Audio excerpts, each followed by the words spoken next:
আজকে আইলাম demand তুকানিত। Demand তুকানি বলতে আপনারা নাও বুঝতে পারেন।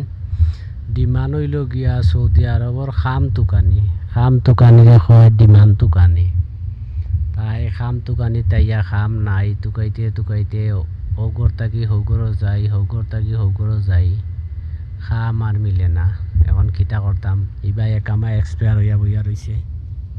একামা থাকলে অবশ্য খাম লাগানি যাইতো মোটামুটি, একামা এক্সপায়ার এখন তো লাগানির মতন নাই। এখন আমরা 3 বন্ধু কিতা করলাম, সমুদ্রের পাড়ে গেলাম, গিয়া একটু সময় ফাঁকাইলাম, ঘুরাইলাম। কত সুন্দর জায়গা। আমরা বাংলাদেশ হইলে এইখানে পর্যটন এলাকা বানাইলি তো, এখন ইন্ন পর্যটন নাই, সব মানুষ যাইতে পারে।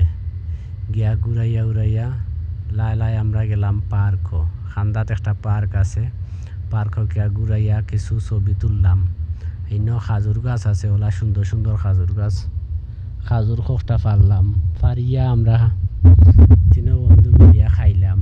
কিতা করবো, কিছু করার নাই। আমরা 3 জন একলগে এক জায়গাত খামও আসলাম। 3 জনও আমরা সিলেটের একলগে খাম করিয়া আইছি, খাম করিয়া আইয়া একলগে আবারও খাম তুকাইলাম। কিতা করবো, এখন কেউরও খামন না, সবই ভগবানের ইচ্ছা, কিচ্ছু করার নাই। যা আছে নসিবে, যা আছে তা হইব। ভগবানের উপরে ভরসা, ভগবানে যেখান থেকে যেখানে নিন।